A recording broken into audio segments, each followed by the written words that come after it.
Trust in God is a very important Jewish idea, fundamental Jewish value. The question is, what does it mean? What does it exactly mean to trust in God? I want to start by describing some things it doesn't mean, and then we'll move to some of the things it does mean. And it doesn't mean just one thing. It means a few things. Some people have the following picture in their minds. God is running the world. He's all powerful. You can't fight with him. What he wants to be done is what's going to be done. And he's running it for the best. Not only can't you fight with him, but you can't help him either. He doesn't need your help. Your help doesn't count. So really, there's no reason to do anything. Aside from mitzvahs that he commanded us to do, we should do them. But other than that, there's no necessity to do anything else.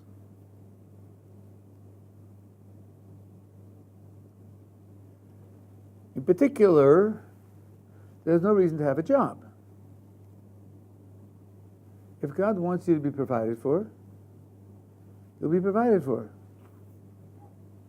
even if you don't take a job. And if God doesn't want you to be provided for, then you won't be provided for, even if you do take a job. So you're taking a job can't make any difference. God is running the world, and the outcome will be what he wants it to be. So if he said put on tefillin, okay, then you have to put on tefillin. He said keep Shabbos, you have to keep Shabbos. But other than that, no point in doing anything. According to this, this is ridiculous. It's, in fact, a lack of emunah, it's a lack of trust in God, a lack of belief in God. Because if you're believing in God, then there should be nothing else to do. If you had a 100% trust in God, I guess you wouldn't have to do it like this. But unfortunately, most of us can't say we're 100%. Well, maybe what you're saying is right, but what you're saying is not addressing my point now. You're making a religious point. I'm making a logical point. They're trying to put forth a logical argument why Ishtadlus, effort to control your circumstances, is worthless. They're basing it on pure logic. Your remark is... No, because it's the same way as the Shabbat Teva in the world. You're supposed to Ishtadlus is part of Teva. In other words, if you don't do Ishtadlus, you won't have.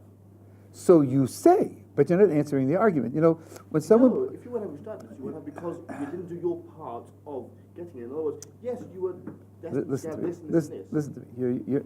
You're not familiar with how argument goes. A person puts forward an argument to a conclusion. If you simply say, the conclusion's wrong, okay, that doesn't answer his argument. What we want to see is where his argument breaks down. You may be perfectly correct that the conclusion is wrong, but that doesn't explain to me where his argument breaks down. And being a philosopher and a logician, I'm interested in knowing where the argument breaks down. Now, this argument that I just gave you is similar to an argument which we used to put on graduate exams in graduate school in philosophy. And if the grad student couldn't get this question right, we suggested that he change professions to drive a bus, but not become a doctor in philosophy. I'll show you how the same argument can be made without God at all. I'm considering tightening the brakes on my car. And someone says, don't bother. It's a total waste of time. It's a total waste of time. Why is that? See, look, either you're going to have an accident or you're not going to have an accident, right? Well, I guess so. I mean, there's no third option to get out of both of them. Either I will or I won't. Now, look, he says, if you will have an accident, then tightening the brakes is a waste of time, waste of money, because it's not going to help, because you're going to have the accident. And if you're not going to have the accident, then tightening your brakes is a waste of money, because the whole reason to tighten your brakes is to prevent an accident. And you're not going to have an accident. So either way, tightening your brakes is worthless, so you shouldn't bother tightening your brakes. It's the same argument, and it's wrong for exactly the same reason. They're both wrong, and they're wrong for a straightforward, logical reason. The logical reason is this. There's something in logic called equivocation. Equivocation means that you're going through an argument step by step, and in one step, a certain word means something, and in a later step, the same word means something else. You change the meaning of your words in the middle of the argument. That's verboten. That's off limits. You're not allowed to do that. The argument is no longer valid. And in this case, the same thing happens. Certain words change their meaning as we go along in the argument, and that's why the argument is a failure. Here's how it works. The first step was either you're going to have an accident or you aren't. And we said, that seems to be true. I mean, the future either has an accident in it or it doesn't have an accident in it. There's no third option. Great. Now the second step was, well, imagine that you're going to have an accident. Then if you're going to have an accident, there's no point in tightening the brakes because it won't help because you're going to have the accident. What do I mean now when I say you're going to have the accident? I mean something like this. You're going to have the accident no matter what else you do. I'm going to have the accident independently of anything else that happens. Is that what those words meant in the first step? In the first step it was either you're going to have an accident or you won't. Now it's, well, you're going to have the accident means you're going to have an accident no matter what else you do. Was that included in the first step? No, it was not. And in fact, if you include it in the first step, you'll see the first step is wrong. Read that back into the first step. The first step now becomes either you're going to have an accident no matter what else you do, or you're not going to have an accident no matter what else you do. That's nonsense. Whether or not you have an accident might very well depend upon what else you do. So what happened was, the words, you're going to have an accident, in the first step, which seemed so innocent, and they could have been innocent, in the second step become very bad, very wrong, and that's why it's not a good argument, because the words change their meaning between the first step and the second step. One should challenge the second step. I'm going to have an accident no matter what else I do. Why? Maybe precisely the tightening of the brakes is what will prevent the accident, and not tightening the brakes is what will cause the accident. So I have no reason to accept that. The first step didn't take that into account. That's why it was innocent. And the failure in the argument is you're changing the meanings of the words as you go down the argument, from the first step to the second step. And that, in logic, is a failure. Now let's go back and read the same solution into the argument vis-a-vis God. God's running the world. Whatever he wants to be done will be done. If he wants you to survive, you'll survive. If he wants you not to survive, you won't survive. That's true enough. After all, he's running the world. Whatever he wants is going to be done, for sure. The second step, well then, if he wants you to survive, you don't need to work, because if he wants you to survive, then he can make you survive without working. That doesn't follow. That's a much stronger thing than we said in the first step. This says, if he wants you to survive, he wants you to survive no matter what you do. That wasn't included in the first step. That's added in the second step. And here, the correct view is precisely the same as it was in the accident case. The correct view is, maybe he wants you to survive if you work. And he wants you to not survive if you don't work. What he wants is conditional. It isn't absolute, it's conditional. What he wants for you depends precisely on what you do. Once you take that into account, you see that the argument is a fallacy. In the first step, you don't take into account whether it's absolute or not. In the second step, you jump to the idea that it's absolute. That's a fallacy in logic. The argument is no good. And the argument is no good precisely because what God wants for you can depend upon what you do. Now let's explore that just a little bit. Do we have any proof that that's true, that that's the way God operates? The argument is no good because it might be that way. An argument can't tolerate it might be. That defeats it.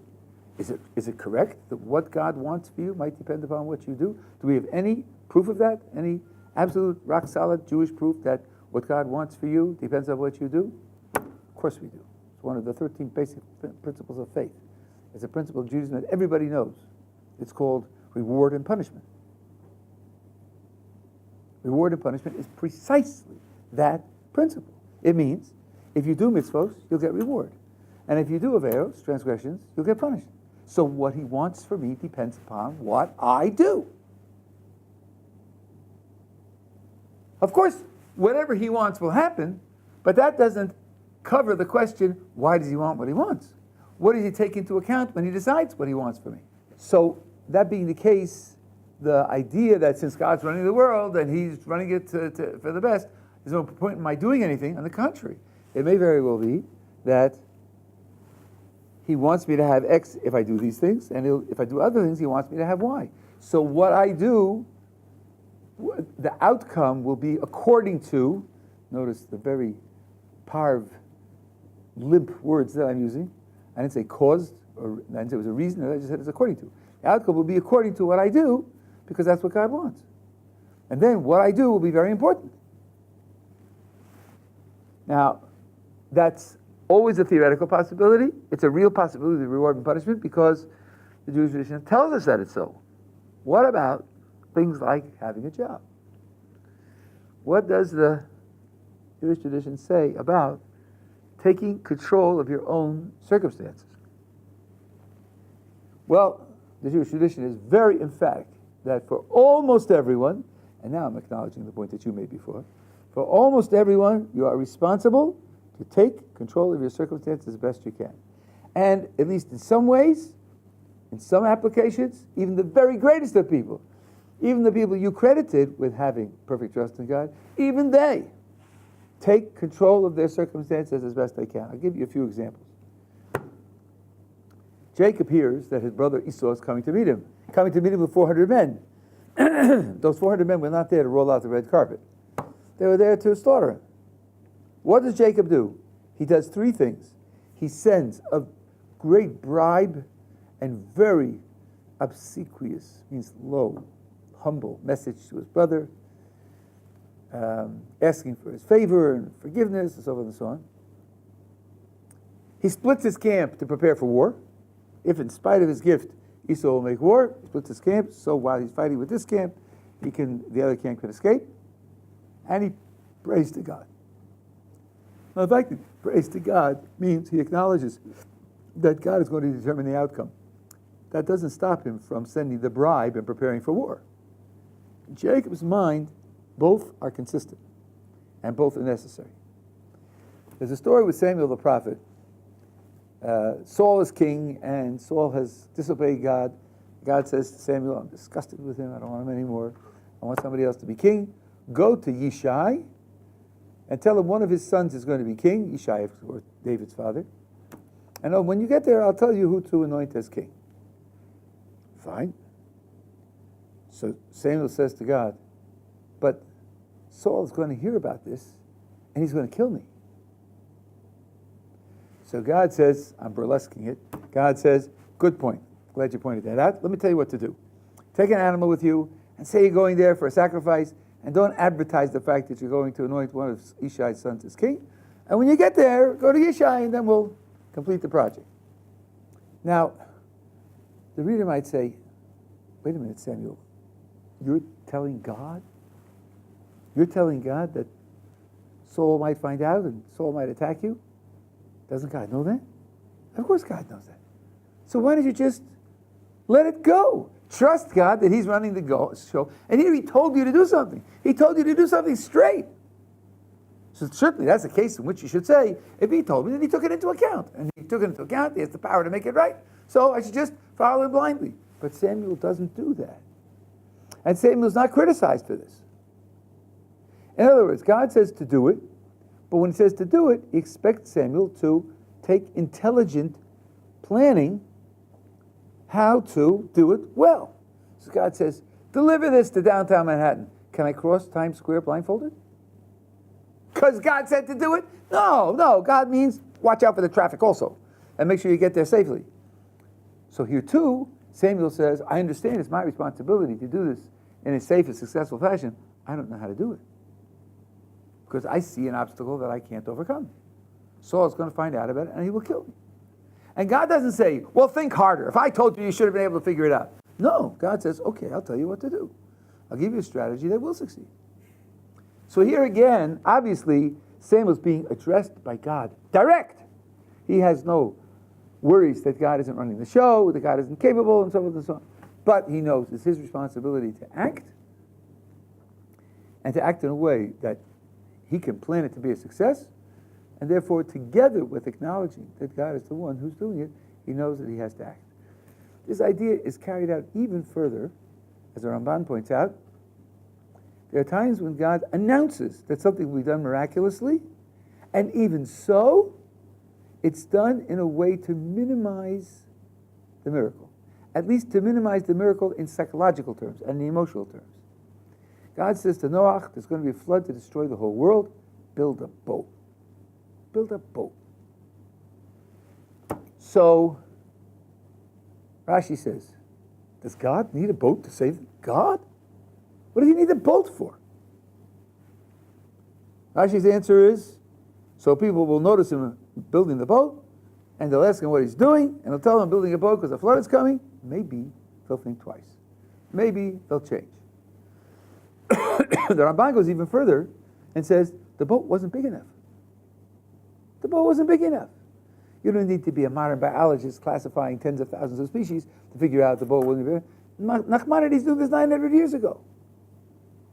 And he says, since the whole thing's a miracle anyhow, the boat will hold them anyway. No, if the boat are going to hold them, the boat's going to hold them miraculously anyhow, why use a boat? Why use a boat? Put them in a cloud. Put them in a force field capsule and let them survive that way. The answer is that you have to do something. You have to do something. It's not enough that the miracle is going to occur. You have to do something to contribute. Rav Desta has all explanation of what it is. I don't go into that now, but you have to do something. Another example, which he points out, is that at the end of his life, God says to Moses, look, I told you you're not going to the land of Israel. You're not going in. I'm not changing my mind. There's no way to get out of that. But I want you to see the whole of the land of Israel. Climb this mountain. You'll see Israel from there, and then you'll die. Okay, now, between you and me, fellas, there's no mountain from which you can see the whole of the land of Israel. It's just not possible. It's too big. So that means he's going to have a vision. If he's going to have a vision, he can have a vision on the plains. You don't have to climb the mountain to have a vision. A vision is a miracle. Indeed, he could have had the vision at night. No, but you have to do something. You have to do something. You have to contribute to it. You don't just sit back and take the miracle. No, you have to make your contribution. The bottom line here is that when God is running the world, even when God announced that there's going to be a miracle, you have to participate. And if he doesn't announce that there's going to be a miracle, then you have to try to do your best to manage the circumstances as best you can.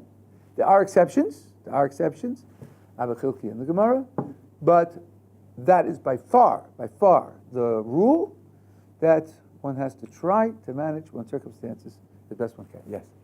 Do you think he should put does he put like an obstacle in the way, like for instance, when Moses went to the mountain? Because if God told me to go to a mountain and was going to give me a vision, I would get up to that mountain in a heartbeat. But like, it's not that much of a like, how laborsome is it? That's an interesting question. I think it will vary from case to case. I don't think it's intrinsically related to this process. I don't have any information that it was hard for Moses to climb the mountain. Because I'm saying, like, yeah, I mean, like, you don't just get an A in the class without putting... Okay, I hear where you're coming from. This is the dependent part that I left out. So I'll say a couple of more words. I didn't say why one should make the effort. I mentioned that it was an emotional thing. I didn't say why one should make the effort. So you're making a logical remark that maybe the effort is for the sake of making it more valuable because you put more into it, and then the more difficult it is, the more that would be so. So your argument, your remark is on target. It's just it's not what is intended over here. It's a very reasonable remark. What's intended over here is this. The question is how big the emotional impact of the miracle is. Let's suppose that I'm being charged. There are 10 people who are charging down on me. I have a gun with exactly 10 bullets. They're coming from different directions. It means I have one shot each. I rapidly shoot at each one of them, and every one of them falls. I've hit everyone. Now I know my aim, and I know my reaction time, and I say, come on, I'm not going to get 10 out of 10.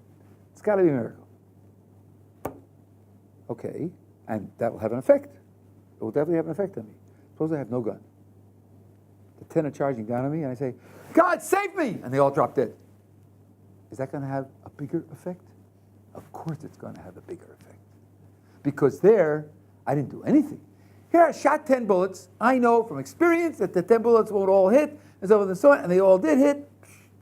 That's got to have been organized from heaven. But I shot 10 bullets. And the 10 bullets struck the 10 people, and all of them died. So the emotional impact of the miracle on me is going to be much greater if I don't shoot bullets than it is if I do shoot bullets. The idea of putting in the effort, putting in your own contribution, is to reduce the emotional impact of the miracle. I haven't explained what that's for. That's a much longer story that I can't go into tonight. But that's the idea. It's not a question of earning more merit by putting in more effort. No, it's now. I'm sitting on the plains. There are mountains all around me. I can see maybe a mile and a half, because beyond that there are buildings and mountains, everything else. God says you can see the whole of the land of Israel. I have a vision, and I see the whole of the land of Israel on the plains. That's going to be overwhelming. Now I climb a mountain. Everybody knows when you climb a mountain, you can see further. That's what mountains are like. Okay, climb this mountain, you can see 10 miles, 15 miles, 20 miles. God makes it that you see 100 miles. Okay, 100 miles is not 20 miles, no question. But when you climb the mountain, you expect your vision to increase. So it increases more. Then the emotional impact of the vision is much less than if you were sitting in a place where your range of vision was half a mile, and all of a sudden you saw 120 miles. So the idea is to reduce the emotional impact of the miracle. That's the idea. In the case of Jacob, where he has the three-pronged strategy, there the efforts that he makes can hide the miracle entirely. Because as it is, Esau accepts his bribe. You don't see anything obviously miraculous there at all. You tried a strategy, and it worked. That's what it looks on the surface. So there's a common theme, and there's a question of extent, whether you're just reducing the extent of the miracle, or you're covering up the miracle altogether. Yeah, either way. At any rate, all of this means that whatever else you're doing, taking practical control of your circumstances and trying to control the outcome is something that Judaism teaches you to do. If so, what does trust in God mean? Usually, let's say you promise me something, and I say I trust you. If you promise it to me, then I'm not going to make any effort to get it on my own, because you promised it to me, and I trust you. So it's on the table already. It's definitely coming. Why should I waste my time? Right? There, trusting in someone does lead to passivity. Now I tell you, in our case, trusting God doesn't lead to passivity, because, as we saw, even those who trust in God typically are going to make efforts to control the circumstances on their own. So then, what does trusting in God come to? What does it include? And here there are levels. The Chazon Ish starts with basic level, and he says the following. Trust in God means that God is all-powerful. And because God is all-powerful, you never know exactly what's going to happen. Because since God is all-powerful, no matter what your information is, no matter how good your insight or experience is, it could change because God is all-powerful. It means that your picture of the future should be like this. You have a big rectangle and you have various areas. This could happen with 40% probability, this could happen with 3% probabilities, over and so on. And it's all mapped out. Don't forget to put in a square with a question mark. That one's blank. Because since God is all-powerful, there are alternatives that I haven't thought of, that I can even dream of. And they're also possible. They're also possible. The Talmud expresses this with the following words. Even if the sword is on your neck, and it has started to cut, and you see yourself bleeding, don't give up hope in God's salvation. Because there's that rectangle in the picture of the future with a question mark. You cannot predict the future with certainty at all. You could say what's likely to happen. You could say what you should prepare to try to deal with. But to say, I know what's going to happen, or I even know the range of things that can happen, is a mistake. Because since God is all-powerful, it could radically change in totally unforeseen ways. Now that's a double point. This is going to be typical of the way we deal with trusting in God. It's a double point. Number one is a point in philosophy. Obviously, if God is all-powerful, then the future could change in unexpected ways. But it has an effect on your psychology. There are many books written about people who had unexpected turns of events, and they were so unexpected they couldn't take advantage of them.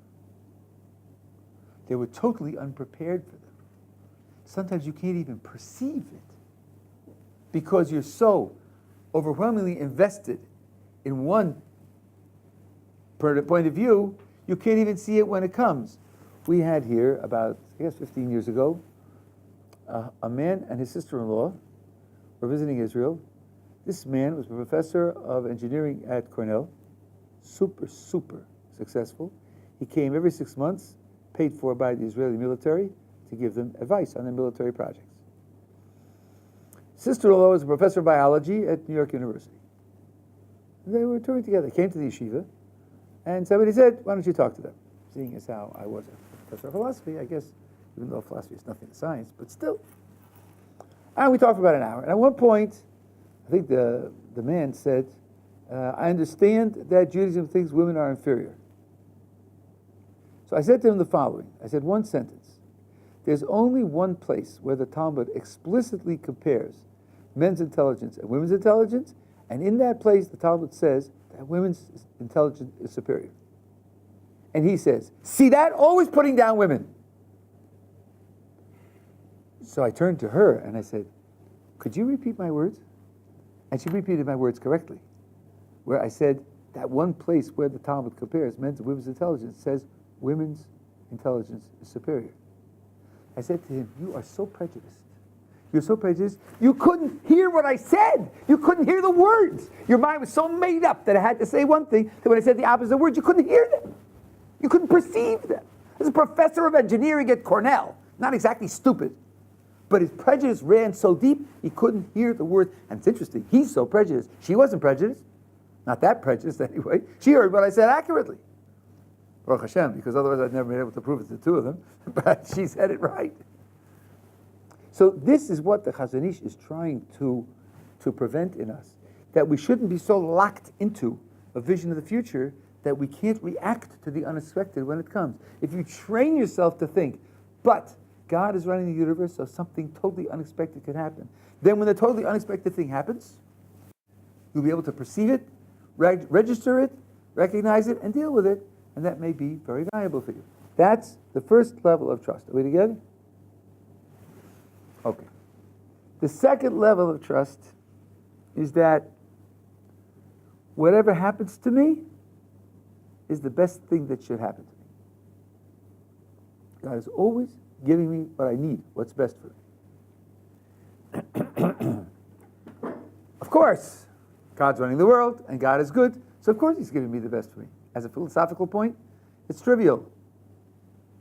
But again, just like with the Chazon Ish, Rav Dessler, who expands on this at length, is pointing out how you integrate it, how it affects your psychology, your attitudes, how it affects your experience and your practical response. It means everything that happens to me is an opportunity to serve Him, an opportunity to grow spiritually. Those are two descriptions of the same thing. It always has a potential to be realized positively. Always, everything has a potential to be realized positively. And therefore, when something happens, I should look at it as a new potential. Even if, let's say, a person gets sick, and he says, but I can't study Torah. I'm just too dizzy. And I can't go to daven the minyan. I can't. So where's the new potential? Well, the new potential is dealing with sickness. Or the new potential is dealing with my inabilities. Maybe when I'm unable to do the normal thing that unnerves me. I'm undone, as it says in literature. I'm no longer capable of functioning. Well, that's not a good position to be in. There ought to be fallback positions. I don't know if you've ever seen postcards with beautiful paintings, and on the back it says, painted by a quadriplegic with his toes. Quadriplegic is a person who's paralyzed to the extent he can't use his arms and legs. Sometimes he can't make gross motions with his head either. But his toes are okay. Some people, when that happens, it's usually an accident that's a result of that. So some people, they die of despair. They die of despair. I can't run, I can't walk, I can't write, I can't. So my life is over. There's nothing left. This person says, so what can I do? What can I do? I can move my toes. I read about one fellow who became a weather forecaster. He learned to type a computer with his toes, and he reads the satellite photos, and he's a weather forecaster. He asked, what can I do? Not what I can't do, but what I can do. By the way, the famous parable of the glass of water that's half full. So one person says half full, the other person says half. Now let's think. This is how it's boring. What's the truth about that glass of water where one person says it's half full and one person says it's half empty? What's the truth? The truth is that it's both. It really is half full and it really is half empty. It's an identical situation. So when the one says it's half empty, he's right. And when the one says it's half full, he's right. They're both right. But since they're both right, why not choose the upside rather than the downside? Don't choose to look at it that it's half empty, even though that's right. Choose to look at it as half full, because that's also right. And if you look at it as half full, then you give yourself the opportunity to live, to be creative, to do something important. I heard about a fellow many times I went to Johannesburg. But a fellow was paralyzed for the last 5 years of his life. All he could do is, he had control of his face and a little bit of control of his neck. And what they did is they set up an easel with a Talmud, and they gave him a pointer in his mouth, and he could turn the pages this way, and he learned for the last 5 years of his life. Here's a person who's saying, what's left? Not what have I lost, but what's left. That's the idea that whatever God does, he does for the positive, and therefore you can always look for the positive in it. It has a genuine, valuable, positive side. Now, this has many applications which are not exactly obvious. There's a story.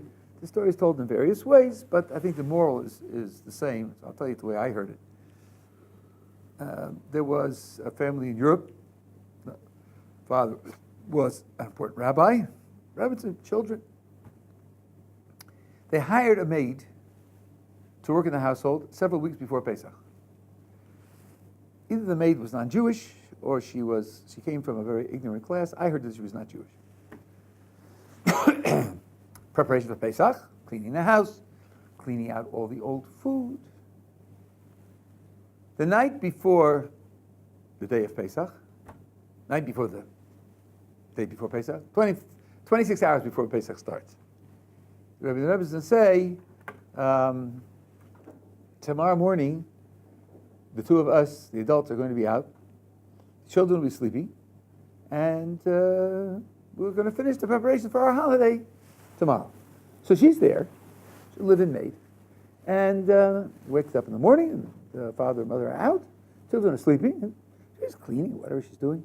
The children wake up. Children wake up, and they're hungry.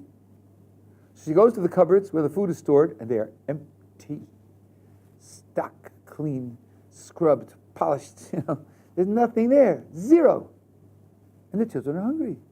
The children start to cry. And she thinks, this is terrible. I have to feed them. So she starts ransacking the house up and down to find some food. In a chest of clothes, at the bottom, she finds a box of crackers. What's a box of crackers doing in a chest of clothes? I'll tell you what it's doing.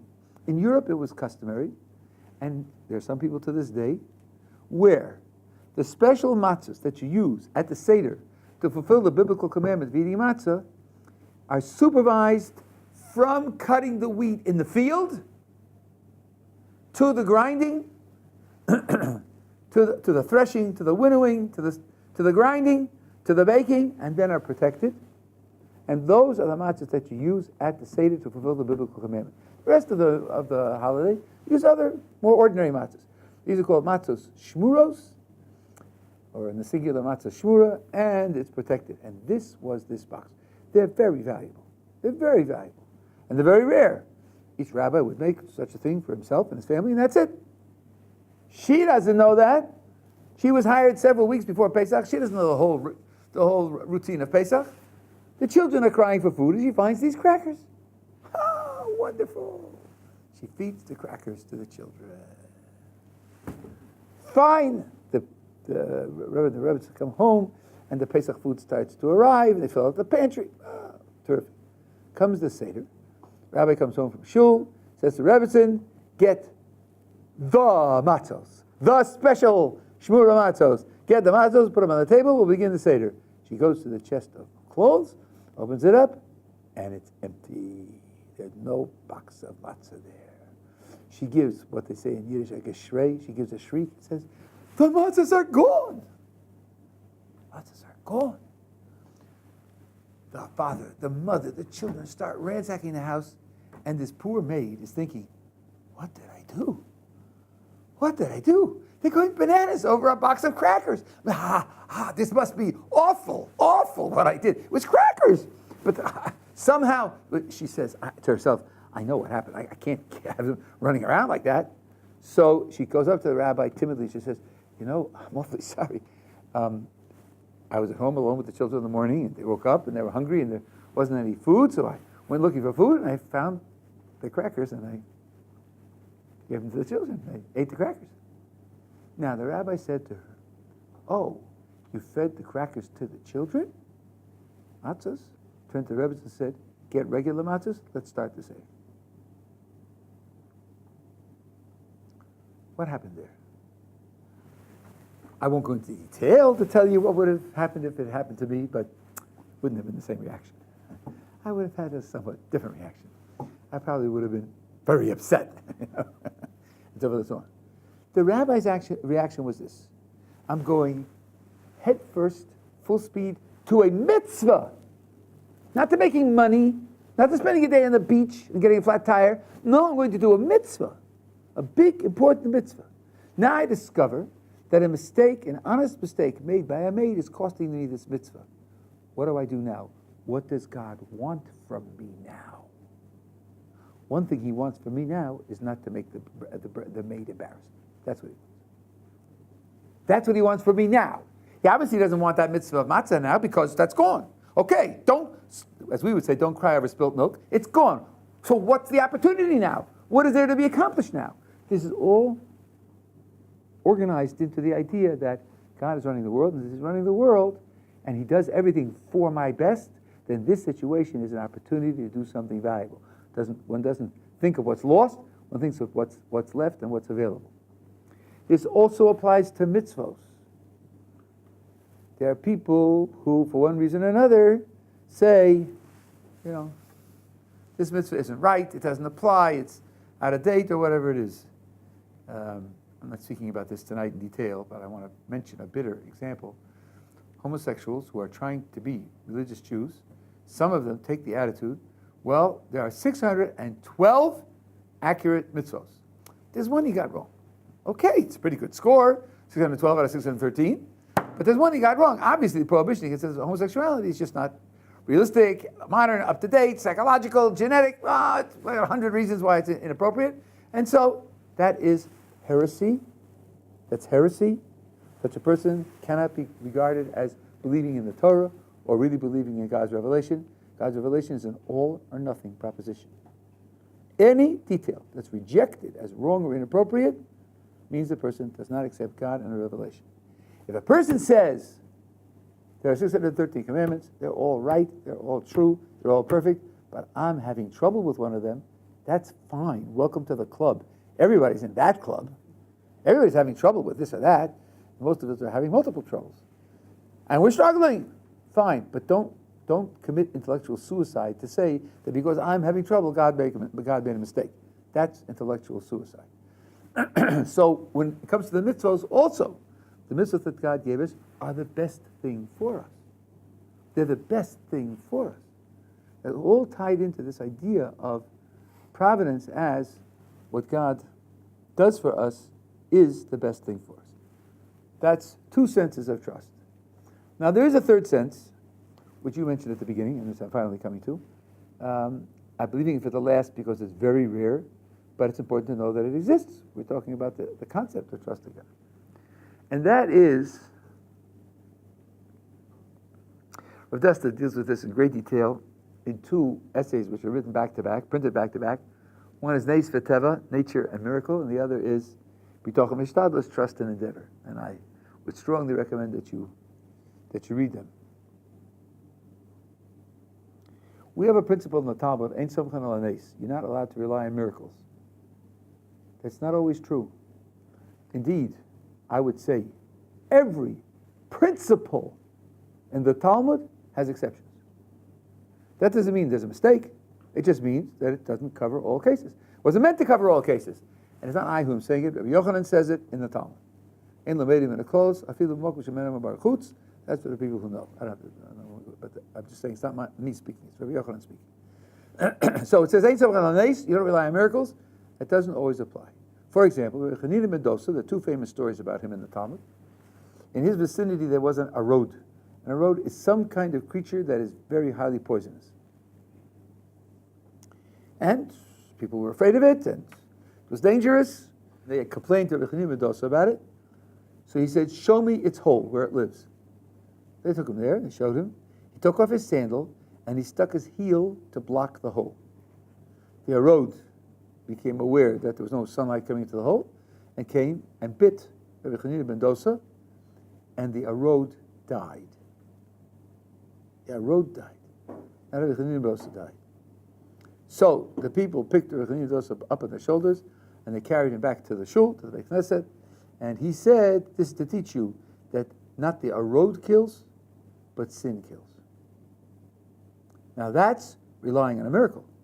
He put his heel on the hole. He knew very well the arod was going to bite him, and yet he relied on a miracle. Here's another case.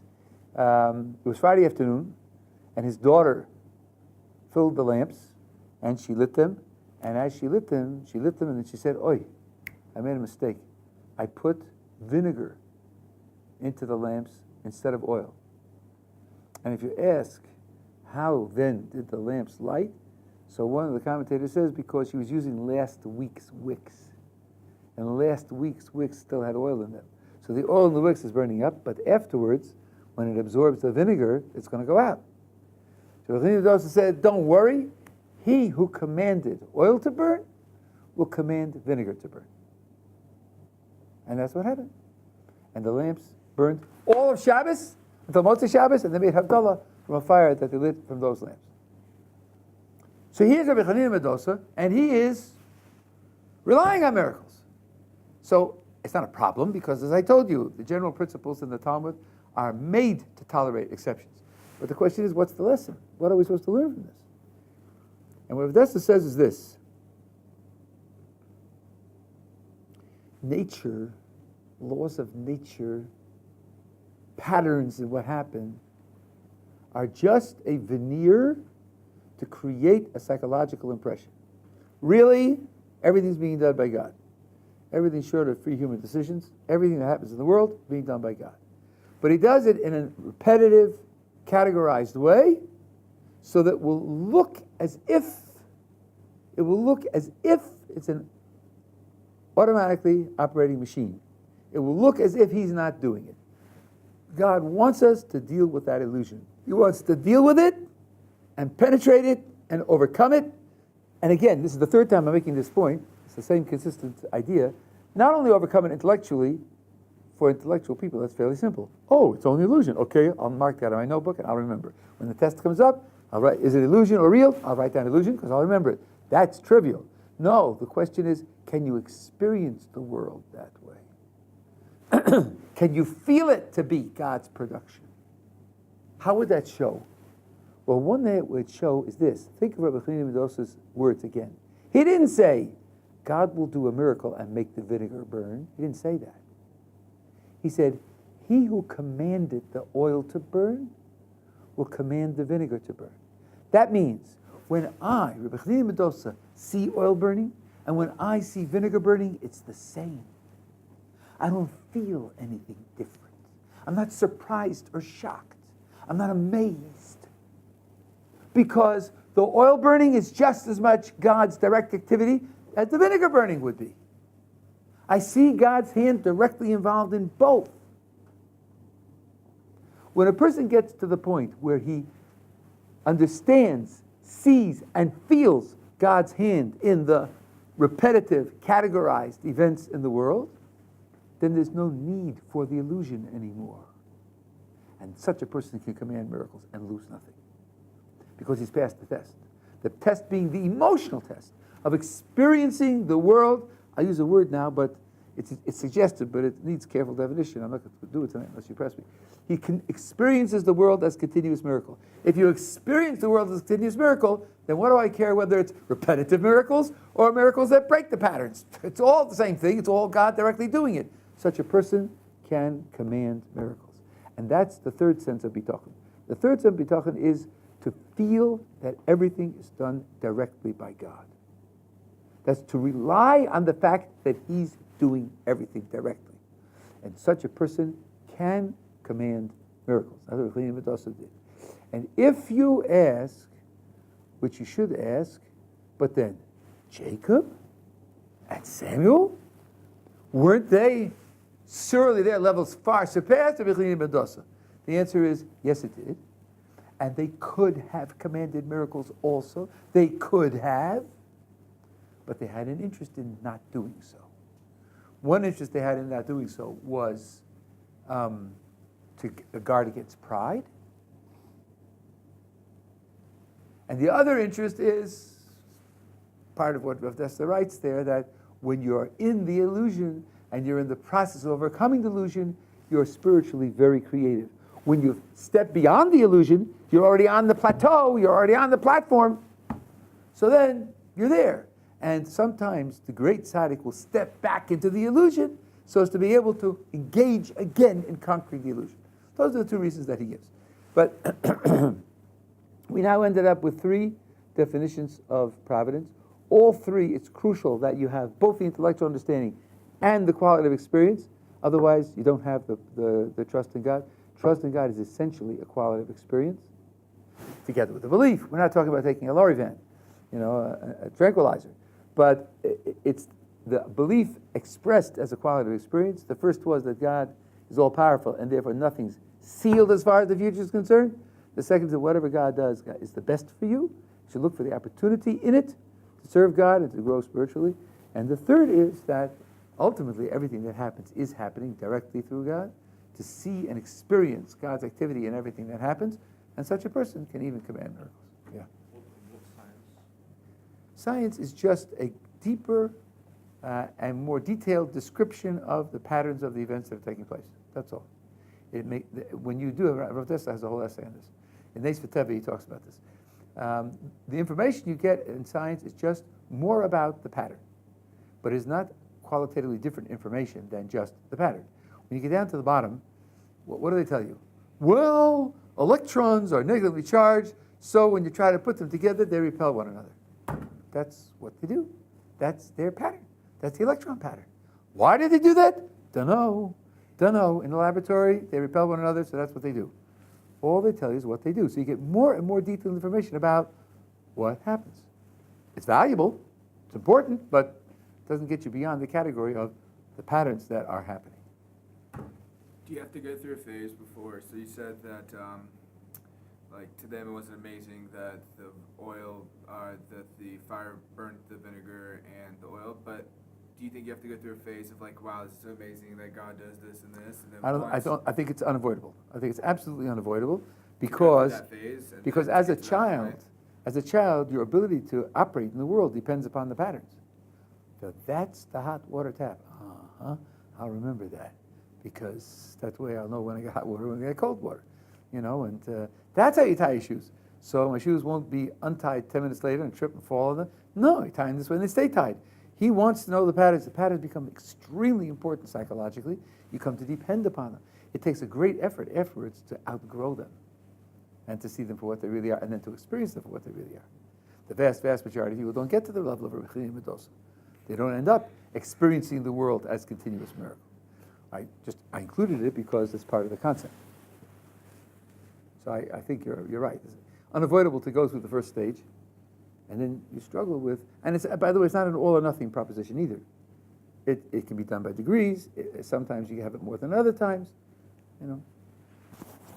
Okay? Yeah, I just saw a tree. I don't know if it's true or not, but I saw on the internet it was like it could grow 7 different types of fruit. I was just like, I don't know if it's true or not, but I wouldn't be prejudiced one way or the other. yeah, exactly. It didn't matter. I wouldn't be prejudiced, and by the way, maybe they grafted it.